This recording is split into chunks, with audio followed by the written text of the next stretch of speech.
ugas ni somni paruk sang ni le somni panga zan khan kolasib le achevela ro tam tak asura chumi wangchu ningei turarin kolasib district hospital khumzao thein tura sakme lo zolo ria chu voin ni somni pasari sang ni somni le panga ugas zingdar thumle darling karve bol khan retaining wa chu amin ta hlau maya chuwang chuan har sana tam tak oma in poni se mongtlona video then khatte lo thirang voini hi ogas ni somni pasari ni lai ni ya ni zan lama kolosip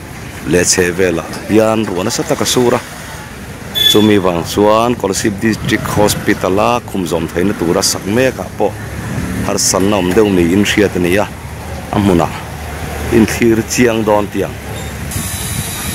kan muang hian he lai phei le minan ti ne ria phei hi road block oma an siam mek nge ka khachia lova poni se khi district hospital khumzom theina tura sakpo hi amuan wam to khop maya he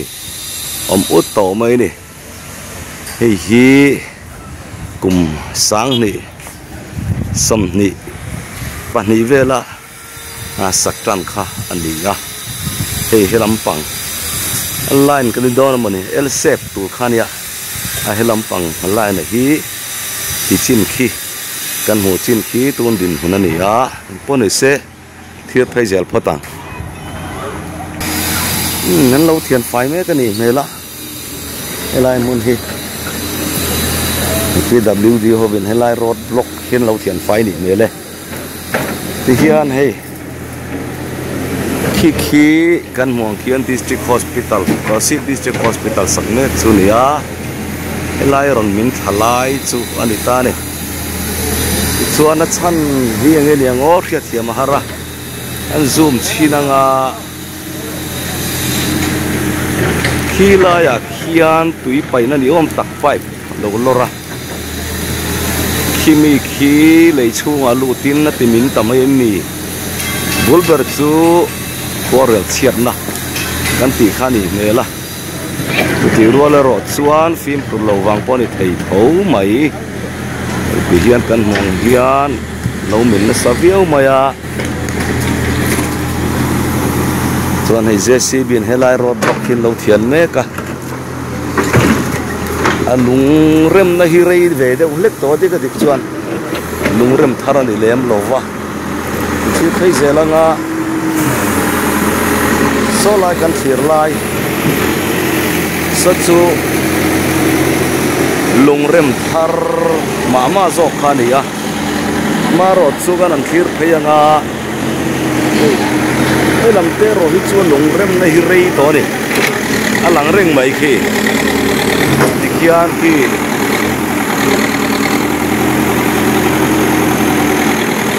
king lai te po khi khitiar tuar maya ala wam khop mai khi aron min zawal zel ani chuan elai dam do in zom theina tura sakme ko hian har sakna chu thel thei tu bin na adin takani koi khop mai poni se helai road blocking himero hi chu na thok tu ten thei patop chuin man an lamoka atlang ve huai thei ko ra ve seila ma se an lai fai poni se al akhit hui khop maya engan har san na nge khem zel don ti chu ngai tu thamani chuan ki kan mong kian karen line power supply line kha bu mai boka thik te wang khian har sanom theini van power line ni off ni ya engan tin munsel nge di don ti ro chu kan khatiam lova chuan he ta po in thung tuk mai ni electric ban te po hi a tol thak we ni mele kan muang khian dam do in bal kan ti do na mi hal fai ngai chi hal na mun khi ding lu boka thik te hi ron tu thani phei chuan poile zual ngot tin rin oma ti chuan helai JCB na leina chaka po khian khi kan muang khian alo hitiar tuar mai box sia poi thuyang ti ro to lo om khop mai poni se dam do in tual lama tanga landan thirle tlangila Kolosip District Hospital area le adin muntlang puin thir thok kila helai hi CMO office ani helai hi casualty tia kan share lar hin khani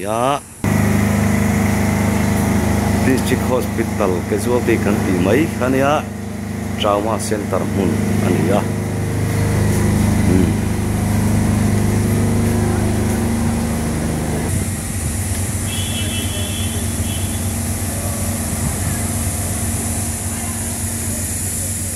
chau zela hei tu na kan mulai mek ding lampang ami khi Kolosip District Hospital khum zom theng tu 100 bedded sak mek khani an la sa zo lova ti chuan tu na an sak zo to lampanga hian dam lo eng mo za chu an om tir to amaro chu du thu samala ni lo wangin wat pa ngai lo wa te po dam lo wan oma mara churem chanang agin ain vom lut nok lo thei si lo wa hospital lui khan thiat to box sia hian dam do in kan ti dam lo khum omna tu ni chia lo wa te po hian dam lo te hi anin da nok lo thei lo ani mu chun wam to khop mai he kan mong hian he nan lo thok mol mula ti hian Kolosip District Hospital ruang am tur chu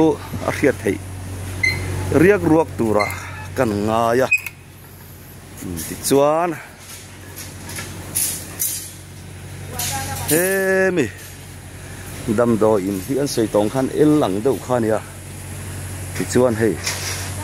elam hi an zo thok khat towa chuan a el na lampang tura hi tuna hian an buat sai meka ti hi tuna din mun chu ani a chung kan han lu ta hei an lo la pei lo na sakop mai helam an zo to lama mo kan ti po kha pon lama chon pum viau ma se chung lama ro chon ma bak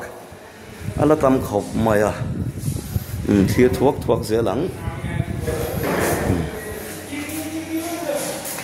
hei a el na lai tur kan ti lai khania he tia kan ti mek lai hian le lo min le hi aboi tha khop mai so ta son no pangdam lo te puitling mei chia lampang te gai ni lam te omna ni sak zo thoi nga le lam tak zel zetani hei hi ka khia so lo chuan Kolosip biak tu le lo le thin minister supply minister purin te thanhem ngai na le malak na wang khani in ka khia hei hi Kolosip tan chuan me lungpoi mo tak le lu tak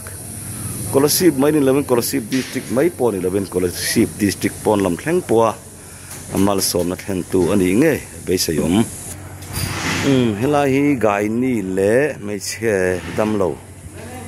le no pang dam lo hu na kan ti kha ani hei aban hi lian treng trong kho maya an sau luk viau me le khilai mai khu chua na sang pui kan mu khi na china kong thlang lama ra kan soi lai dam do in nom hal 5G hal na tur bua sai amai khu chua kha ani thi zom zelang chep deu na nga kal ram ramang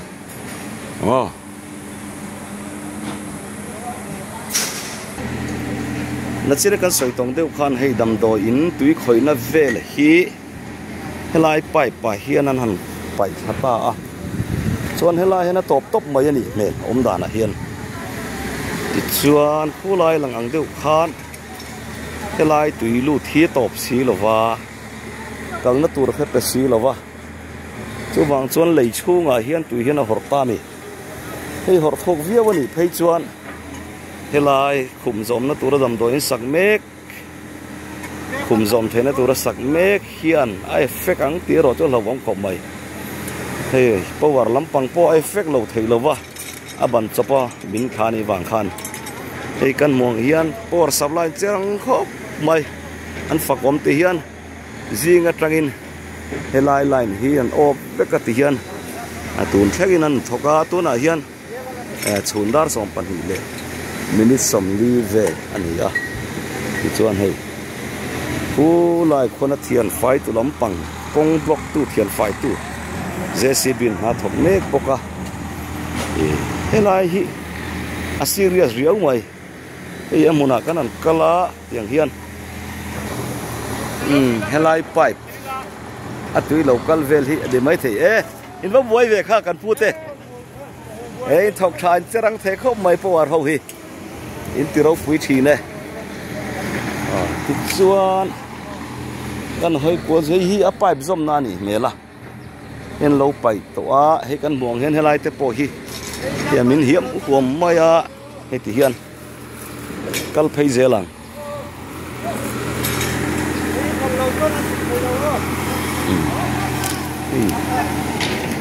hei heng lai te po hi amin chhotel vek maya hi kan thlir lai me khi generator omna ania khilai zon te po khoi a khi phei bekani chu wangen nak ron min zual zelani phei chuan helai pheya in le lo nei tu te tan po hian a him lo via wang e kan mong khuan khulaya khu lungrem kan ti kha to na ani lova ilai po khu khi veka chuan he ta hen lungin rem phei zui kha ne ni ma se he an min tatlat maya tiang din mut heng ta ani ya poi tak zet zet ani e power lam hen tin nge ban hin son don nge tin ti don kha chi lova aban chopin hela electric ban hi amin thaji nga na tol telani khi gen kholum te reng den mission huai ti khian an bei trang mai an fakom khop mai or department lam te an tuana tha thi ne aban in son don ti na mi ban son don mo aba haw tak don ve tun kar chung ai zo mana em eti bai ti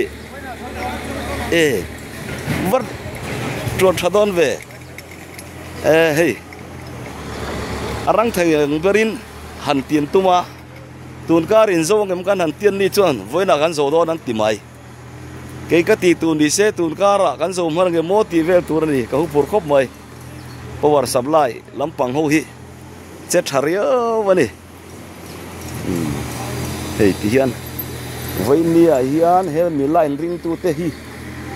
hian in power supply an mu nge theina turin thei pato pan han chua ani a poni se fakla ki chu fak mai tur ania faklak vak lo hi chu fak lo le mai tu chu wangin power department lampang an fak om khop mai heven po he maro chu ban hin son ma se lai tui kal na te ti dang lam mo ani lo chuan har sat na lian zok at khen thei hei kan muanga a foundation khu theng chep mai thei ni kan muang khwan a poi thu yang ti to lawam khop mai electric ban vel hian son ma sela la hi thazo ka thuam ani lo chuanin har sat na lian zok a khen thei din muna hian a ding ni in alanga pone su thu nei tu tele engineer lam zok ten thil thatur an larwa man tura be sei ila a thome khi tilama khena line khi an ti chat sia atluk mai an hlaw ni khi mi ban khan mai khi ni lawa khu lampang ban khu om boka khu lai khu enge moni en zam nok khop mai ti chuan atluk mai lo na ta nan tia he lama hian kan pu te ho hian an lo veng boka ni alon tu tan po hian huai sanangai khopang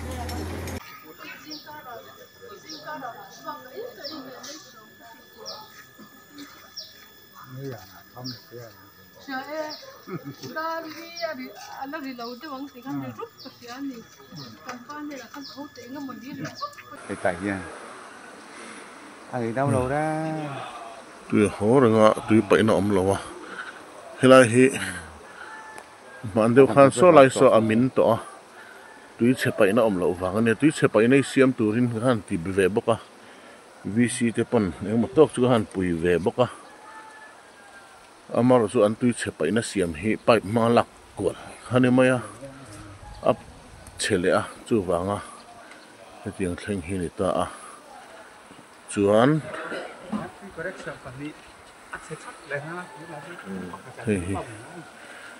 in chung lama tong lak ani ta khu motor adil dan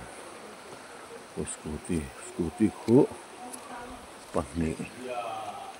adila so da san karan lo khung son to a khu lai tong hon tui put reng ha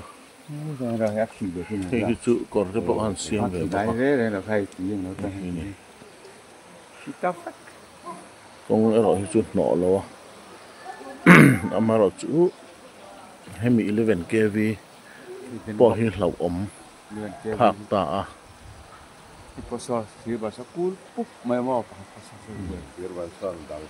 kom mai mai. he lai ti ban hian ri tin wal chim tur adanga alang lawanga nim de le kan i wangin chu chu din nam ne ti chuan leimin awanga Kolasip District Hospital khumzom thene tura sak mek te poina har sanna khenglova luang takang sak zot hoi theina ta na mani lumatang te po khan a tong trai na te po lo hretlang ela thom an sak luan theilowa mo dam do in sak thar mek in atura ni phei chuan poi don maya dam lo tan mai ni lovin dam lai te tan po mi puin har sanna kan khen pha thei don na tura ni wangin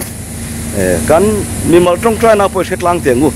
ti kha thlir te mi puite kan ngen pa ngal chau ni Kolasip District Hospital area hungna retraining wal chinghian lir thei engemaw zat adel chi a maro chu lunna chan le liam na ero anom thu hriat ani lowa van doina ro rowa alom lama ngai phot mai ila khati zong kha voinia Kolasip District Hospital sak mek le lua mek la leimin le thil thlen din mun kan thir tan thei chu mi sela an channel mila subscribe sak lo in omni chuan khongaya min subscribe sak turin kan ngen chuwa link share te comment le like te thei patop min chua pui thin tong khan thei to min lo chua chun zom pui zel turin kan ngenin kan som bok chu ni ole ti zong kha tun tumatan chuan ni sela zawa in mutui mang tha le phot ule